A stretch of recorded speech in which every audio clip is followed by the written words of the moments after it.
They thought they could just bury me. They really believed that because my mailbox didn't sit inside their fancy wrought iron gates, my rights as a landowner somehow didn't exist. But what they forgot, what people like Patricia Thorne always forget, law that a man who has spent 20 years in the infantry doesn't in oppos. T just forget how to hold a perimeter. It started on a Tuesday morning in January, the kind of cold that feels like a physical weight on your chest. And I remember stepping onto my porch with a thermos of coffee, only to see that my entire eastern boundary line had simply vanished under a mountain of dirty, salt-crusted ice, at least 8 feet high and stretching 50 yards long.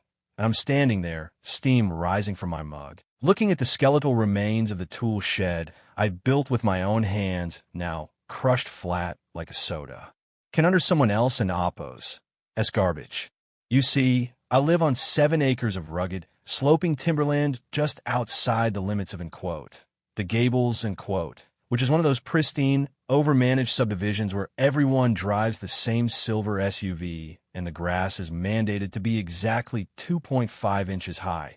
And I've spent the last decade enjoying my peace, watching the deer, and keeping my distance from their drama. But apparently, the HOA board decided that my property was the perfect, alternative disposal site, for their winter overflow, because in their mind, I was just a solitary old vet who wooed and oppos. T want to make scene. I walked down to the edge of that frozen mess, my boots crunching through the crust, and I could see the heavy tread marks of an industrial skid steer cutting deep into my soil, crossing my property markers without a second thought. And it wasn't an oppos. T just snow. It was road grime, motor oil, and jagged chunks of asphalt that had been scraped off their private streets and dumped onto my lilies. I went back inside, trying to keep my temper from redlining, and I sent a very polite, very professional email to Patricia, the HOA president, who happens to be the kind of woman who wears pearls to a neighborhood grievance meeting and treats the local zoning board like her personal staff. And I basically said, look, there must be a mistake. Your contractors dumped about 40 tons of ice on my land and destroyed my shed, so I'd appreciate it if you could have it clear by the weekend. And I actually thought, naively, that she'd apologize. 2 hours later, her reply pings in, and it's a masterpiece of passive-aggressive corporate speak, telling me that due to, emergency weather conditions and limited municipal options, the community had to utilize, adjacent non-managed parcels, for temporary redistribution, and she actually had the nerve to thank me for my, neighborly cooperation, in a situation that wasn't an oppos. T a choice, but a violation. The anger didn't in oppos. T come all at once. It was a slow, steady burn, like a pilot light getting ready to ignite a furnace. So I went out there the next day with a dozen bright orange surveying stakes and a spool of heavy-duty yellow caution tape, and I spent 4 hours in the biting wind remarking every inch of my legal boundary, hammering those stakes deep into the frozen dirt until my shoulders ached. And I thought that would be enough of a signal. But that night, as I'm sitting in my darkened living room, I hear it, the low, mechanical growl of a diesel engine and the beeping of a backup alarm. And I look out the window to see a yellow front-end loader coming down the Gables and oppos, main drive, crossing the road, and dumping another massive bucket of gray slush right over my yellow tape, snapping the plastic like it was nothing and burying my orange stakes under another 3 feet of ice. They weren't and oppos. T just ignoring me anymore. They were mocking me. And when I marched out there to confront the driver, a young kid who looked like he'd rather be anywhere else, he just pointed toward the clubhouse and said, talk to Mrs. Thorne, man. I just go where the GPS tells me, And as he drove away, I saw Patricia standing on her balcony across the way, silhouetted against the warm glow of her foyer, watching me with a look of absolute, icy indifference. That was the moment everything changed for me. The moment I realized that if I let them bury my land today, they'd be telling me what color to paint my front door tomorrow, and I'd don an oppos. T do well with people trying to annex my life, so I started documenting everything. Every tire track, every timestamp video from the trail cameras I hid in the oaks, and every cubic yard debris. And I realized they'd dumped nearly 60 tons of contaminated waste on my acreage. I reached out to an old friend in the county surveyor in oppos, office, a guy named Miller who knows the local ordinances better than he knows his own kids. And he told me that since I was an oppos, part of the HOA, they had zero legal right to even set a tire on my gravel, and more importantly, they're in quote, retention plan in quote. Forced snow removal was supposed to be handled by a professional contractor and stored in their own interior basins. But Patricia had apparently cut the budget to save on dues, and decided to use my in quote, empty in quote, woods as a free landfill. Armed with that, I sent one last warning, a certified letter that cost me $20 to mail, telling them that any further trespass would be met with, in quote, significant environmental and structural restitution claims, in quote. And Patricia's response was a phone call where she laughed, actually laughed, and told me I was being, in quote, dramatic, in quote, and that, in quote, a little water on the ground never hurt anyone, in quote, before hanging up. Then came the great February freeze, a storm that dropped 36 inches of heavy, wet, in quote, heart attack, in quote, snow in 12 hours, followed by a flash freeze that turned the world into a block of granite. And while I was out there trying to clear my own driveway, I heard the sound of a massive structural snap. My tool shed, the one that held my father's old lathe and my wife's gardening journals, finally gave up the ghost under the weight of the HOA's mountain, collapsing into a heap of splintered wood and twisted metal. I stood there in the silence of the falling snow, my breath fogging the air, and I felt a strange cold clarity settle over me because I didn't oppose need a lawyer anymore, and I didn't oppose need a zoning board to tell me what was right. I just needed to return what was hers.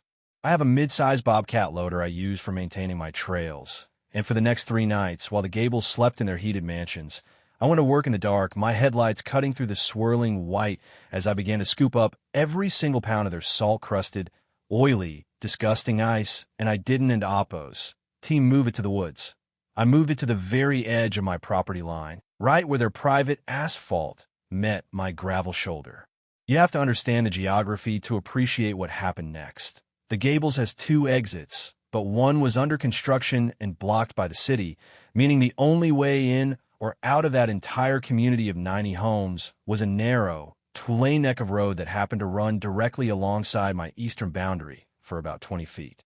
I wasn't oppos on their road, I was on my land, but I built that wall with the precision of a fortress, 7 feet high and nearly 12 feet thick at the base, packing the slush down with the bucket of the loader until it was as dense as concrete.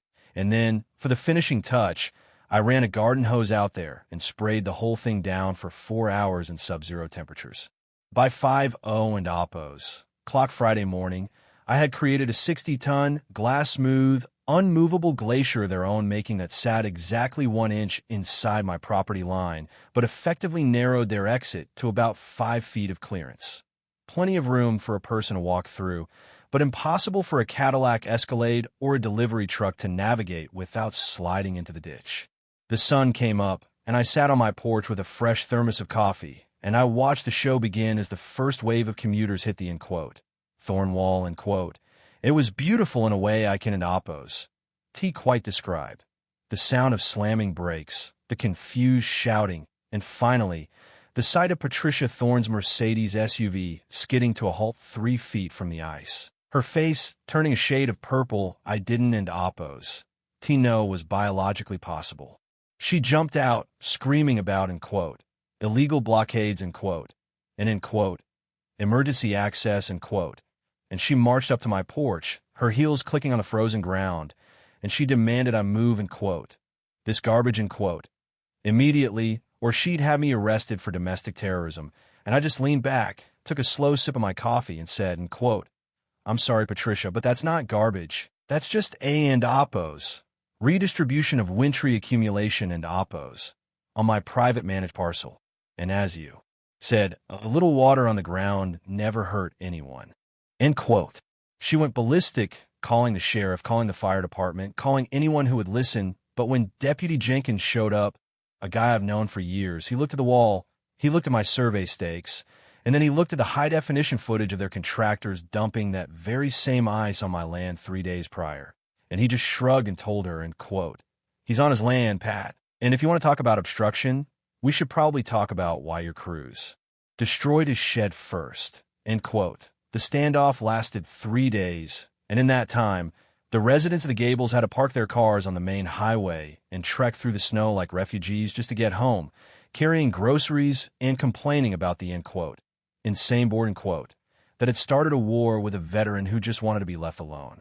By the second day, the neighborhood group chat, which a sympathetic neighbor let me see, had turned into a total mutiny, with people posting pictures of the collapsed shed and asking why Patricia had been dumping, end quote, toxic road slush, end quote, on private property to save a few bucks on disposal fees.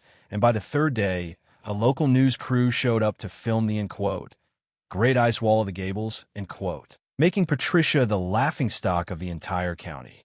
The pressure finally broke her when the city fire marshal showed up and told the HOA that they were in violation of a dozen safety codes because they hadn't and oppos to maintain their own internal drainage, and that if they didn't and oppos to reach a, end quote, satisfactory resolution, end quote, with a neighboring landowner, that's me, the city would begin fining the HOA $5,000 a day for illegal waste displacement. A week later, the wall was gone, but not because I moved it. The HOA had to hire a professional remediation team at triple the normal rate to come out with steam melters and vacuum trucks to haul every single drop of that water away. And they had to do it while the entire neighborhood watched from their windows in silence. I got a check in the mail shortly after that, signed by the HOA's new treasurer because Patricia was, end quote, encouraged, end quote, to resign by a unanimous vote of the board, and the amount was enough to rebuild my shed twice over, with enough left over to install a state-of-the-art security system and a new fence made of reinforced steel that they'll never be able to plow through. Now, when I sit on my porch in the evenings, the woods are quiet again, and the new board president actually waves when he drives by, a real wave, not the fake kind. And I think they finally understand that a boundary ISN and oppos, T just a line on a map, it's a promise of mutual respect. And if you try to bury a man under your problems, don and oppos, T be surprised when he hand them back to you frozen solid. But, it makes me wonder, how many other people are sitting out there right now, letting an HOA or a bully neighbor slowly creep across their lines because they're afraid of the conflict? And I have to ask you, would you have the stomach to build a wall out of the very things meant to bury you? Or would you just keep digging yourself out every morning? Let me know in the comments if you think I went too far, or if you've ever had to stand your ground against a, end quote, thorn, end quote, in your own life, because I'm starting to think that sometimes the only way to get people to see the line is to make it impossible to ignore.